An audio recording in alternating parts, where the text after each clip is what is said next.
Assalamualaikum warahmatullahi wabarakatuh. Perkenalkan, nama saya Anissa Zara dengan NIM 2522134 dari kelas PCIK 2D. Tujuan saya membuat video ini yaitu untuk UTS dalam mata kuliah Sistem Basis Data, yang tugasnya yaitu menjelaskan 4 bab dari buku Sistem Basis Data, yaitu yang pertama tentang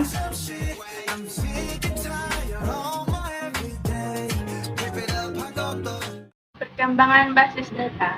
Awal tahun 60-an, Charles Babbage di perusahaan General Electric mendesain generasi pertama, yaitu DBMS, yang saat itu disebut sebagai penyimpanan data terintegrasi. Di akhir tahun 60-an, IBM atau International Business Machine merupakan perusahaan dari Amerika yang menjual hardware dan software yang mengembangkan sistem manajemen operasi. Hasil kerjasama antara IBM dengan perusahaan penerbangan Amerika disebut dengan Sabre. Sistem Sabre ini memungkinkan pengguna untuk mengakses data yang sama. Di tahun 70-an, Edgar Koch di labor penelitiannya di San Jose mengusulkan data yang disebut sebagai model data relation. Di tahun 80-an, model data relation menjadi paradigma DBMS paling dominan saat itu karena menggunakan bahasa SQL sebagai bahasa R dari IBM. Akhir tahun 80 dan awal 90-an sudah banyak sekali sistem basis data yang dikembangkan sampai saat ini. Definisi dari basis data yaitu basis disebut juga dengan gudang, dan data disebut juga dengan sesuatu yang mewakili fakta yang ada di dunia nyata ini. Jadi basis data itu merupakan kumpulan item data yang terhubung satu dengan lainnya. Dan yang ketiga yaitu sistem basis data, merupakan sistem kumpulan tabel saling berhubungan satu dengan lainnya dan kumpulan program yang bisa diakses dan dimanipulasi. Komponen dari basis data ini yaitu adanya hardware, sistem operasi aplikasi, database manajemen sistem atau DBMS, pemakai seperti kita atau user, aplikasi, serta perangkat lainnya. Tujuan dari basis data ini yaitu untuk mengukur data sehingga tidak ada data yang ganda, sehingga data tersebut mudah dijaga, data terkumpul, data tidak tergantung pada aplikasi, data dapat dipakai secara bersamaan, dan informasinya yang selalu baru. Untuk manfaat basis data ini yaitu cepat dan mudah, dapat melakukan perubahan dan mengembalikan data dengan mudah, bisa dipakai secara bersamaan, dan dapat digunakan dalam beberapa aplikasi dengan pengguna atau user yang berbeda-beda, terkontrol dan terpusat, dan akurat, dan pastinya akurat. Untuk risiko pemakaian basis data pasti juga ada, yaitu perlu personal yang khusus atau orang yang khusus untuk membuat basis data, perlu software atau perangkat lunak, perlu backup atau cadangan, konflik pada data yang dipakai atau gangguan saat memakai database tersebut secara bersamaan, perlu kesepakatan antara organisasi yang memakai basis data tersebut. Operasi dasar basis data yaitu pembuatan basis data, penghapusan basis data, pembuatan file, penghapusan file, pengubahan tabel, penambahan data, pengembalian data.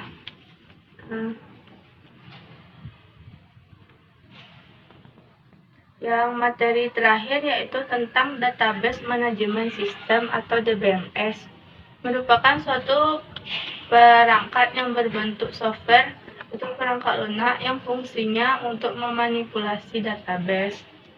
Ada juga yang disebut dengan Relation Database Management System, Relation Database Management System atau RDBMS, terobosan dari DBMS yang merupakan untuk mengorganisasi, memaksimalkan, menghubungkan antar hubungan kumpulan data yang disimpan. Perbedaan antara basis data dan DBMS ini yaitu basis data yaitu datanya itu sendiri, sedangkan DBMS yaitu aplikasi software yang berfungsi untuk mengolah database tersebut.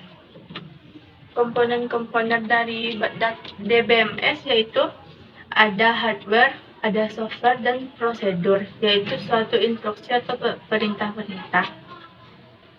Elemen utama dari DBMS ini yaitu data pengguna. Data pengguna ini yaitu database menganggap pengguna sebagai relasi atau hubungan sebagai tabel data. Seperti contohnya ada kolom, atribut, baris yang berisi record atau rekaman. Yang kedua yaitu metadata. Metadata ini disebut juga dengan sistem tabel. Tabel sistem ini berisi daftar tabel-tabel di dalam suatu database. Yang ketiga yaitu indeks. Indeks digunakan untuk meningkatkan kinerja dan akses suatu database. Apabila tabel mengalami pengubahan data, maka tabel indeks juga mengalami pengubahan. Yang keempat yaitu aplikasi metadata. Digunakan untuk menyimpan struktur dan format dari user form, report, queries, dan komponen aplikasi lainnya. Pemilihan database ini ditentukan oleh 3 faktor yaitu faktor teknis, faktor ekonomi, dan faktor politik organisasi. Pengoperasian arsitektur basis data yaitu dibangun menggunakan format yang melalui 2 bahasa yaitu bahasa DDL dan DML. DDL yaitu Data Definition Language melakukan spesifikasi terhadap skema basis data, dan DML Data Manipulation Language memperoleh user untuk mengakses data yang telah terorganisasi. Ada 2 tipe data dari DML, yaitu prosedural, yaitu membutuhkan pemakai untuk menspesifikasikan data yang dibutuhkan dan bagaimana cara mendapatkannya. Contohnya seperti bahasa prosedural seperti DBase3, VBase, iFox Pro. Dan yang kedua yaitu bahasa non-prosedural, membutuhkan pemakai untuk menspesifikasikan data apa saja yang dibutuhkan tanpa harus tahu bagaimana cara mendapatkannya. Contohnya yaitu SQL, Structure Query Language, atau QBE, Query by Example. Tipe file dari DBMS ini yaitu adanya file Indo atau master file yang terbagi menjadi 2 file Indo, yaitu file Indo acuan atau reference master file. File Indo yang rekodnya relatif statis, jarang berubah nilainya, misalnya file daftar gaji, file mata dan file mata kuliah. Yang kedua yaitu file Indo dynamic atau dynamic master file. File Indo yang nilai dari record-recordnya sering diupdate atau diubah sebagai hasil dari suatu transaksi. Misalnya file Indo data barang yang setiap saat harus diupdate bila terjadi transaksi. Yang kedua yaitu file transaksi atau transaction file, disebut juga dengan input, untuk merekam data hasil dari transaksi yang terjadi, misalnya file penjualan yang berisi data hasil transaksi penjualan. Yang ketiga yaitu file laporan, report file. File ini bisa disebut juga dengan output file, hasil atau keluaran dari file yang berisi informasi tampilannya. Yang keempat yaitu file sejarah, file sejarah atau history file, disebut juga dengan file arsip atau archival file. File yang berisi data dari masa lalu yang sudah tidak aktif lagi tetapi masih disimpan sebagai arsip.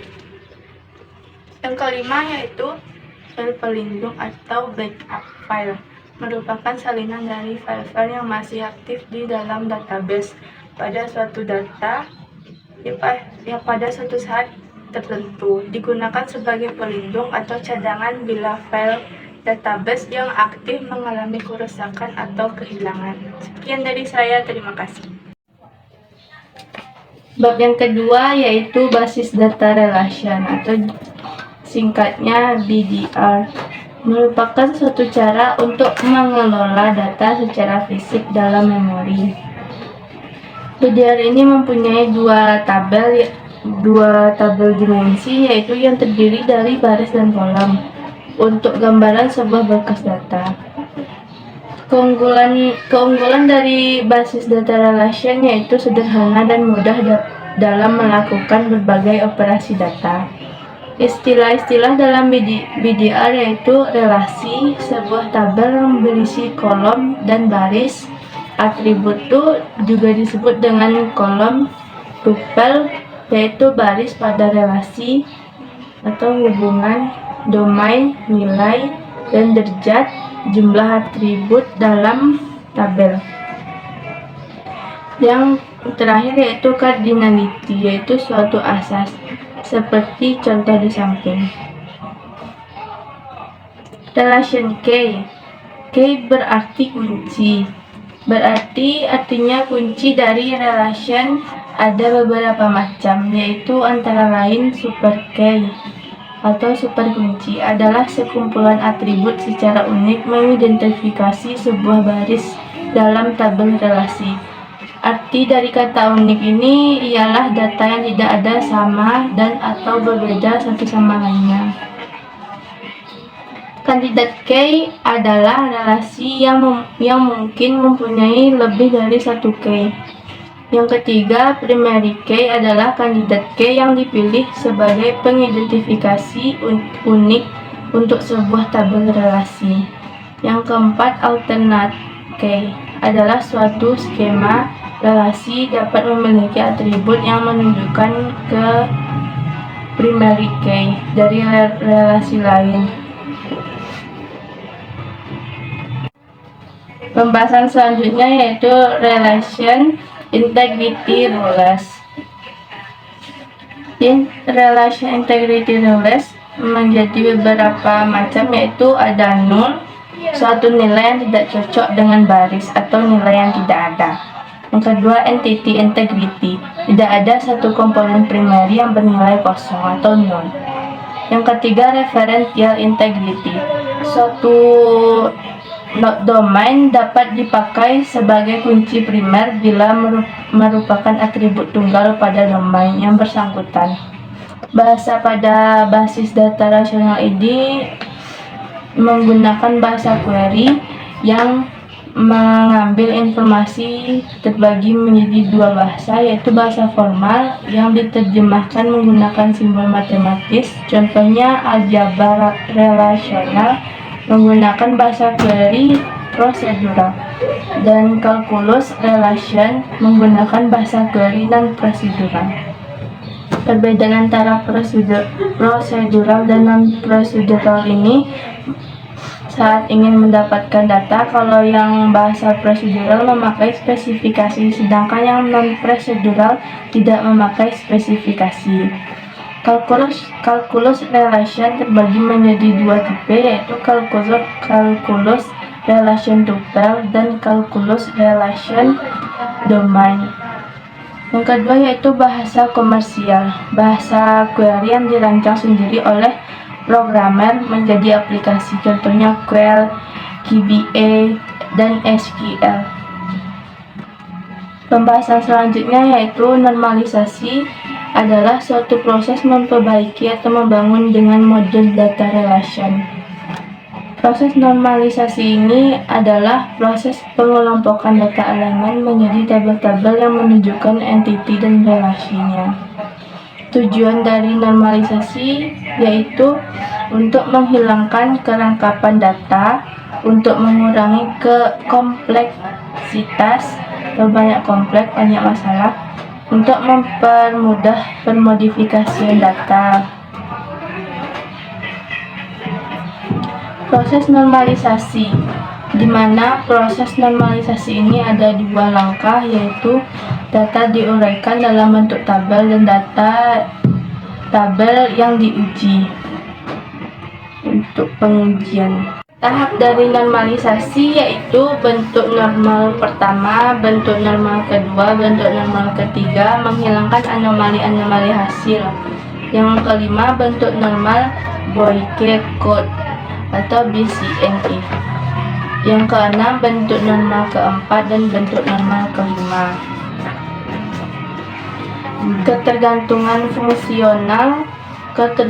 fungsional ini menggambarkan hubungan atribut dalam sebuah relasi. Yang pertama yaitu X ke Y. X dan Y adalah atribut dari sebuah tabel. Yang kedua, kode barang dengan nama barang. Karena untuk setiap nilai kode barang yang sama, maka nilai nama barang juga sama. Ketergantungan fungsional penuh, yaitu atribut Y tergantung fungsional penuh pada X jika Y tidak tergantung pada subset X bila X adalah K gabungan. Yang ketiga, ketergantungannya yaitu fungsional transitif. Atribut Z tergantung fungsional transitif pada X jika Y tidak tergantung pada X dan Z tergantung pada Y, maka X, Y, Y, Z, dan X dan Z. Bab 3 yaitu siklus hidup perancangan basis data. Perancangan database yaitu database planning, merupakan aktivitas manajemen diawali dengan perancangan. Perancangan database harus terintegrasi atau terhubung dengan keseluruhan strategi sistem informasi dari organisasi. 3 hal pokok yang berkaitan dengan strategi sistem informasi yaitu identifikasi, mengevaluasi, dan menafsirkan. Definisi sistem menjelaskan tentang batas yang mengenai database dari pengguna. User view mendefinisikan apa yang diwajibkan dari suatu aplikasi database dari perspektif di antaranya yaitu aturan kerja khusus seperti manajer atau supervisor, area aplikasi enterprise seperti marketing, personel, atau stock control. Aplikasi database dapat memiliki satu atau lebih user view. Analisis dan pengumpulan kebutuhan. Suatu proses pengumpulan dan analisa informasi mengenai bagian organisasi yang didukung oleh aplikasi database dan menggunakan informasi tersebut untuk identifikasi kebutuhan pengguna pada sistem yang baru. Informasi dikumpul untuk setiap user view utama yang meliputi deskripsi data yang digunakan atau dihasilkan, detail mengenai bagaimana data digunakan dan dihasilkan, dan beberapa kebutuhan tambahan untuk aplikasi database yang baru. Pembahasan selanjutnya yaitu database design, merupakan suatu proses pembuatan sebuah desain database yang akan mendukung tujuan dari operasi suatu enterprise. Tujuan utamanya yaitu merepresentasikan data dan relationship antar data yang dibutuhkan oleh seluruh area aplikasi utama dan user group, menyediakan model data yang mendukung segala transaksi yang diperlukan pada data, menspesifikasi desain minimal yang secara tepat disusun untuk memenuhi kebutuhan performa yang ditetapkan pada sistem, misal waktu respon.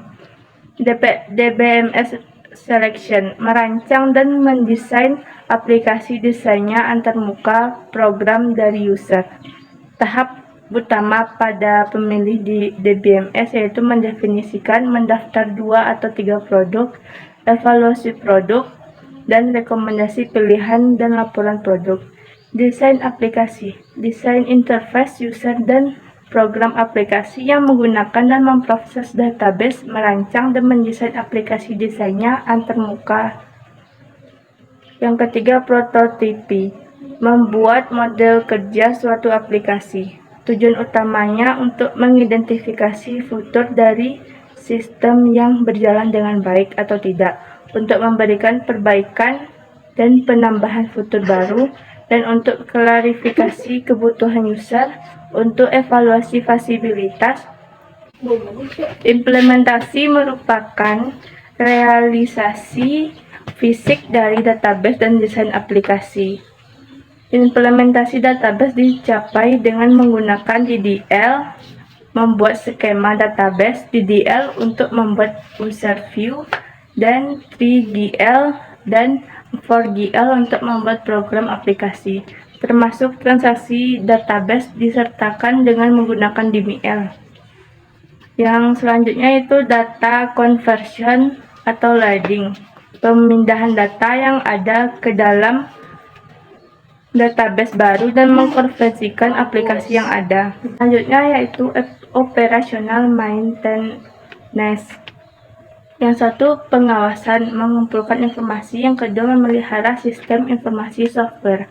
Contohnya seperti e-kampus UIN kita yang berbasis website bisa diakses di mana saja dan kapan saja. Setiap sistem informasi dan database terhubung satu dengan lainnya. Database termahal saat ini yaitu Oracle dan MySQL. Karena walaupun mahal tapi sangat ampuh dalam membuat suatu website agar tetap aman. Yang ketiga, penggabungan kebutuhan atau upgrade. Perancangan basis data. Sebelum adanya basis data ini, ada data dikelola oleh sistem file atau disebut dengan file basis sistem. File basis sistem digunakan untuk menyimpan dan mengurutkan data dengan cara mengumpulkan data sejenis seperti judul, indeks, sistem, dan alfabet. Prinsip perancangan basis data yaitu dengan adanya integritas atau menyatu maka antara suatu file dengan file lain. Sebelum melakukan perancangan basis data harus diterapkan dulu model data logika. Beberapa hal yang harus diperhatikan dalam merancang database yaitu memiliki perspektif atau pandangan globalnya harus dipandang dari sisi keseluruhan sistem. Misalnya database akademik, bagian jurusan, KHS, KLS, dosen, MK, dan MHS, bagian keuangan, pembayaran gaji karyawan. Bila ada permasalahan pada sistem harus dipandang dari keseluruhan sistem. 2. Kegunaan perancangan atas bawah. Perancangan harus dari atasan atau pimpinan terlebih dahulu. Inovasi dari top ikut untuk kepentingan perusahaan. Apabila ada permasalahan dari dalam organisasi maka pemimpin dapat menyimpulkan bahwa timbulnya permasalahan dari sisi yang ia pandang. Yang ketiga yaitu berikan informasi secara selektif untuk setiap level atau tingkat. Berisikan informasi yang sesuai. Bahwa untuk tingkat manajer misalnya berikan laporan keuntungan saja, sedangkan untuk laporan per hari laporkan laporan absensi. Kegiatan rutin untuk karyawan tidak perlu diberikan laporan tersebut. Yang keempat, berikan database yang berbeda untuk manajemen yang beda. Contohnya, kepala program studi harus mengetahui perkembangan seluruh mahasiswa dari kelas dan bagaimana.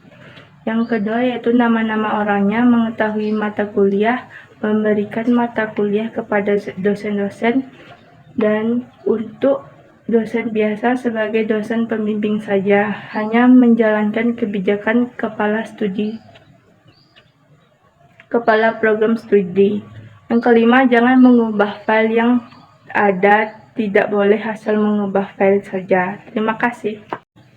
Pada bab 4 ini, kita akan membahas tentang pemodelan data yang terdiri dari basis data relation, yaitu hubungan mempunyai model 3 aspek, antara lain yaitu struktur, integritas atau gambaran data, dan manipulasi data dapat diubah dan diedit.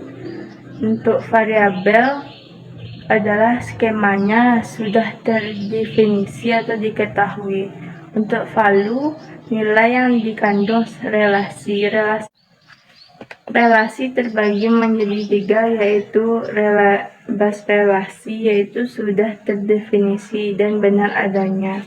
Yang kedua, derived relasi, ekspresi relasi, view derived relasi memiliki nama bahasa pada basis data relasi menggunakan bahasa query yang terbagi menjadi 2 yaitu Bahasa formal yaitu simbol matematik, contohnya aljabar dan kalkulus.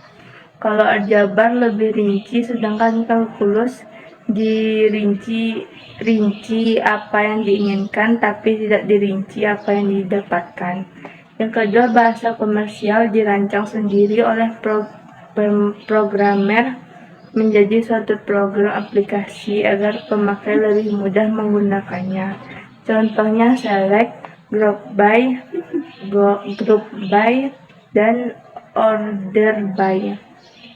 Yang kedua, pemodelan data, yaitu model data merupakan konsep yang digunakan untuk menjelaskan struktur dari basis data dan gambaran tingkat abstraksi data. Model data juga sekumpulan tool atau alat untuk mendeskripsikan data relasi agar data dan constraint batas nilai.